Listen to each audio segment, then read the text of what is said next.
જય માતાજી. હું દાયમા યુવરાજ અને આજે આપણે વાત કરવાના છે એક મહત્ત્વના ટૉપિક વિશે કે જેમાં ઘણા લોકો એવું માને છે કે રનિંગ પાસ કરી એટલે એક્ઝામ પણ પાસ થઈ ગઈ. પણ મિત્રો, હકીકત એ છે કે રનિંગ તો માત્ર ફર્સ્ટ સ્ટેપ છે. ફિઝિકલ પાસ કરવું ઇઝી ભાગ છે, પણ મેન બેટલ તો હવે શરૂ થાય છે રિટર્ન પેપરની, જેમાં હવે સૌથી ઇમ્પોર્ટન્ટ છે ડેલી રૂટીન.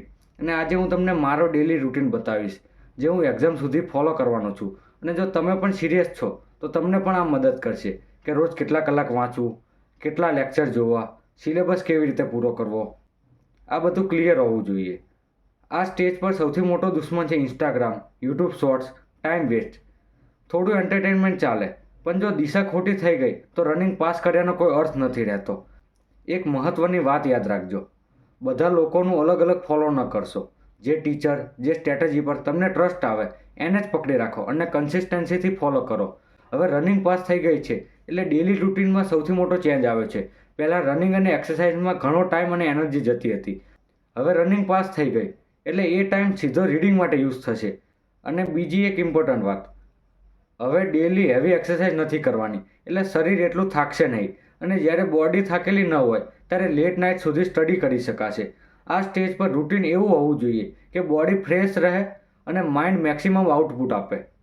જો તમે લોકો તૈયાર હોય તો હું આગળનું બધું શિડ્યુલ આપું કે મોર્નિંગમાં કેટલા વાગે ઉઠવું, રીડિંગ કેટલા કલાક કરવું, lecture time, revision, night routine, બધું જ આપણે મેનેજ કરીશું. તો આપણે આખા ટાઈમ ટેબલની વાત કરવી તો આપણે રોજ સવારે 6 વાગે ફરજિયાત ઉઠવું પડશે. અને જો ના ઉઠી શકો તો ટેવ પાડવી પડશે ફરજિયાત 6 વાગે ઉઠવાની. કારણ કે 6 વાગે ઉઠશો ત્યારે ફ્રેશ થઈને નાહી ધોઈને 7 થી 7:30 સુધીમાં રેડી થઈ જશો અને દિવસમાં પહેલાં લેક્ચરની શરૂઆત કરશું જે તમારો હાર્ડ સબ્જેક્ટ હશે. જેમ કે મારી વાત કરું તો મને polity, environment, economy, science and technology જેવા સબ્જેક્ટ હાર્ડ પડે છે, તો તેનાથી જ હું શરૂઆત કરીશ. કારણ કે સવારે માઇન્ડ ફ્રેશ હોય છે અને ટફ સબ્જેક્ટ એ સમયે સૌથી સારી રીતે સમજી શકાય છે. બીજા સ્લોટમાં હવે તમારો ફેવરિટ સબ્જેક્ટ રાખવાનો. જેમ કે મારો ફેવરિટ સબ્જેક્ટની વાત કરું તો history, art and culture, geography જેવા વિષયો. એટલે મોર્નિંગમાં જમ્યા પહેલાં આપણે મિનિમમ 2 લેક્ચર કમ્પ્લીટ કરીશું. અને જો તમે લેક્ચર નથી જોતા ને એને બદલે રીડિંગ કરતા હોય તો મોર્નિંગમાં તમે 2 સબ્જેક્ટ અથવા એક જ સબ્જેક્ટ 3 થી 4 કલાક સુધી રીડિંગ કરી શકો છો. ત્યાં સુધી જમવાનો ટાઈમ થઈ જશે. હવે બધાના તો જમવાના ટાઈમની મને ફિક્સ ખબર ના હોય, પણ આપણે અંદાજે આપણે આ રીતે જમવાનો ટાઈમ હું રાખું છું કે સવારમાં આપણે 2 સબ્જેક્ટ કરીશું ને ત્યારબાદ બપોરના જમવાનો ટાઈમ થઈ જશે. જમીને પછી 10 થી 15 મિનિટ શાંતિથી બેસો, કંઈક ફ્રેશ થવું હોય તો એ કરો. અને પહેલાં રનિંગ હતી એટલે 2-3 કલાક બપોરે સૂઈ જતા હતા, પણ હવે રનિંગ પાસ થઈ ગઈ છે એટલે એટલો થાક પણ નથી લાગતો. એટલે હવે બપોરે મેક્સિમમ 1 કલાકથી વધુ સૂવાનું નથી. બપોરના સમયે એવા સબ્જેક્ટ લેવાના જેમાં ઊંઘ ના આવે. જેમ કે મારી વાત કરું તો બપોરના સમયે કરંટ અફેર્સ અથવા તો જીકે વાંચું, જેથી એવા સબ્જેક્ટ છે કે આપણને એક્ટિવ રાખે અને આપણને એક્ઝામમાં પણ મદદરૂપ થાય. આપણો ટાઈમ વેસ્ટ પણ ના થવા દે, કેમ કે એમાંથી ઘણું બધું પૂછાય છે. આટલું કર્યા પછી એક નાનો 15 મિનિટનો બ્રેક, જેમાં તમે મોઢું ધોઈ નાખો અથવા ચા પાણી થોડો નાસ્તો એટલે ફ્રેશ થઈ જાઓ. અને પછી સીધા પોતપોતાની હોટ સીટ ઉપર બેસી જવાનું. જે 2 સબ્જેક્ટ સવારે શરૂ કર્યા હોય એ જ સબ્જેક્ટ સાંજે કન્ટિન્યુ કરો. સ્ટાર્ટિંગમાં હંમેશા માત્ર 2 સબ્જેક્ટ જ પસંદ કરો, જેમ કે પોલિટી અને હિસ્ટ્રી. અને રાત્રે મેથ્સ રિઝનિંગ તો ફિક્સ જ છે. અને રાત્રે મેઇન ફોકસ મેથ્સ અને રિઝનિંગ ઉપર કરો. અને જે લોકો મેન્સની તૈયારી કરે છે પીએસઆઈ માટે, તેઓ રાત્રે મેન્સ માટેનું લેક્ચર જરૂરથી જુઓ અને તેની પ્રેક્ટિસ કરતા રહો. હવે રિવિઝનની વાત કરીએ તો મારી વાત કરું તો હું આ પેટર્ન ફોલો કરું છું રિવિઝન માટે. દરેક સન્ડે હું આખા વીકનું રિવિઝન કરું છું. જે હું એક વીકમાં ભણ્યો હોય એને ફરી સન્ડેના દિવસે હું રિવાઇઝ કરું છું. અને આ જ રીતે તમારે પણ રિવિઝન કરવાનું રહેશે. મોક ટેસ્ટ હજુ હાલ આપવાની જરૂર નથી. પહેલાં સિલેબસ કવર કરો અને ત્યારબાદ ડેલી નહીં પણ વીકલી અથવા તો 10 દિવસે એક મોક ટેસ્ટ આપવી પૂરતી છે. મોક ટેસ્ટ આપણે બધા એક્ઝામના નજીકના દિવસોમાં આપવાની છે, જેમાં આપણે આપણી કરેલી તૈયારીની ધાર ઘસવાની છે. તેથી હાલ તમે સિલેબસ પૂરો કરવામાં અને રિવિઝન કરવામાં ફોકસ કરો. જો તમે આ શિડ્યુલ એક્ઝામ સુધી ફોલો કરશો તો ડે 1 થી લઈને લાસ્ટ ડે સુધી તમને ક્લિયર ઇમ્પ્રુવમેન્ટ દેખાશે. રનિંગ પાસ થવી અચીવમેન્ટ છે, પણ અપોઇન્ટમેન્ટ લેટર મળે એ રિયલ સક્સેસ છે. તો આ આખું શિડ્યુલ મેં બનાવ્યું છે, જે હું ટેલિગ્રામ ચેનલમાં પ્રોપર મૂકી દઈશ કે મેં દિવસના કુલ 3 સ્લોટમાં ડિવાઈડ કર્યા છે દિવસને. સવારનો એક સ્લોટ, એક બપોરનો, એક રાતનો સ્લોટ. સ્લોટ 1માં આપણે મોર્નિંગનો ટાઈમ એટલે કે 8 થી 12 સુધી એટલે ટોટલ 4 કલાક આપણે ગમે તે 2 સબ્જેક્ટ રાખવાના. જેમ કે હું મારી વાત કરું તો હું પોલિટી અને હિસ્ટ્રી એમ 2 સબ્જેક્ટ સવારે કરું છું. તો આપણે 8 થી 12 સુધીમાં એ 2 સબ્જેક્ટ પતાવવાના છે. સ્લોટ 2ની વાત કરું તો આપણે બપોરના સમયે જે 2 થી 4નો રહેશે. આ સમય ખાલી હું ભણવાની જ વાત કરું. તમે વચ્ચે તમારા ટાઈમે જે જમતા હોય એ પ્રમાણે તમારે એ બધું મેનેજ કરવાનું રહેશે.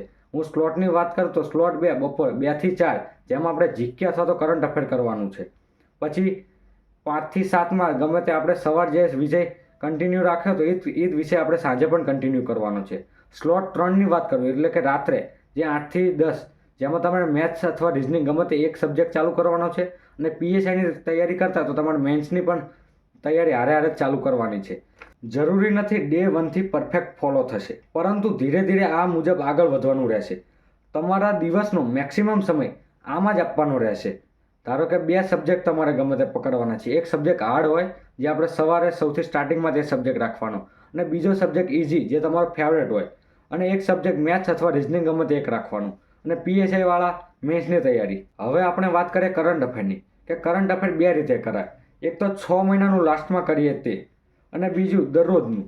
તો હવે 6 મહિનાનું લાસ્ટમાં કરવી તો એમાં કન્ફ્યુઝન વધુ રહેશે આપણને, કારણ કે એક હામટું આપણે બધું લોડ આવશે 6 મહિનાનું આપણે થોડાક જ દિવસમાં પતાવવાનું રહેશે, તો યાદ પણ નહીં રહે અને પરીક્ષામાં મેક્સિમમ માર્ક્સ નહીં લાવી શકીએ. અને તેના બદલે જો તમે ડેલી કરંટ અફેર કરશો તો એક તો તમારે ક્લારિટી આવશે કે તમે ડેલી નોટ્સ બનાવશો તો તમને ખબર પડશે કે આ દિવસનું કરંટ અફેર મેં અહીંયા લખ્યું છે તો આ રીતે મારે વાંચવાનું છે. પછી તમારે યાદ રહેવાની શક્યતા વધી જશે, કેમ કે તમે ડેલી તમે કરંટ અફેર તમે વાંચશો અને પરીક્ષામાં તેનાથી તમે મેક્સિમમ માર્ક્સ પણ સ્કોર કરી શકશો. હવે રિવિઝનની વાત કરવી તો રિવિઝન મેં જે પ્રમાણે કહ્યું એ પ્રમાણે તમારે પેટર્ન ફોલો કરશો તો એ તમને વધુ ફાયદો રહેશે. કારણ કે તમે દર સન્ડે રિવિઝન કરશો આખા વીકનું, એટલે કે તમે એક્ઝામ સુધીમાં ઘણીવાર તમારે રિવિઝન થઈ જશે. અને જેટલી વાર મેક્સિમમ રિવિઝન કરશો એટલું તમને એક્ઝામમાં વધુ ફાયદો થશે. અને રિવિઝન કરવાથી જ તમને એક્ઝામમાં વધુ ને વધુ તમે માર્ક્સ સ્કોર કરી શકશો. અને જો આ શેડ્યુલ તમે એક્ઝામ સુધી ફોલો કરશો તો જરૂરથી તમને સફળતા મળશે. Stay discipline, stay focus. Best of luck future officers. જય હિન્દ. હવે છેલ્લી એક વાત ખાસ ધ્યાનથી સાંભળજો. ઘણા લોકો રૂટીન બનાવી લે છે પણ ફોલો નથી કરતા. રૂટીન લખવું ઇઝી છે, પણ રૂટીનને સતત એક્ઝામના દિવસો સુધી સેમ એનર્જી સાથે ફોલો કરવું એ જ રિયલ ચેલેન્જ છે. કેટલાક દિવસ મોટિવેશન હાઈ હશે એટલે લોડ નહીં લાગે, તમે એનર્જી સાથે ફોલો કરશો. પણ આ તૈયારીમાં કેટલાક દિવસો એવા પણ આવશે કે માઇન્ડ કહેશે છોડો બધું, મૂકો, જે થવું હોય તે થશે, ને ઘણા બધા બહાના કાઢશું. પણ યાદ રાખજો, એક્ઝામ કોઈ દિવસ મિસ નથી કરતો. એટલે રૂટીન એવું બનાવો જે ઇન્સ્ટાગ્રામ રીલ માટે સુંદર નહીં, પણ એક્ઝામ ક્લિયર કરવા માટે ઇફેક્ટિવ હોય. હું જે રૂટીન ફોલો કરું છું એ પરફેક્ટ નથી પણ ઓનેસ્ટ છે. જો તમે પણ તમારી કેપેસિટી પ્રમાણે રૂટીન ફિક્સ કરીને ડેલી બસ 1% પણ ઇમ્પ્રૂવ કરશો તો એક્ઝામ સુધી રિઝલ્ટ ચોક્કસ આવશે. આગળના વિડીયોમાં હું હજુ પણ તૈયારીમાં મદદરૂપ થાય એવા વિડીયોઝ લાવતો રહીશ, અને આ રૂટીનનો ફોટો ટેલિગ્રામ ચેનલમાં અપલોડ કરી દઈશ, જે તમારે એક પેજમાં લખીને ફોલો કરવાનું રહેશે. અને તમે તૈયારી બાબતે સિરિયસ છો તો ચેનલને સબસ્ક્રાઈબ રાખજો. રનિંગ પાસ થવી એક સફળ શરૂઆત છે, પરંતુ આપણે એક્ઝામ પાસ કરવાની છે એ ન ભૂલતા, અને તમારો પૂરતો સમય તૈયારીમાં જ આપજો. જય હિન્દ.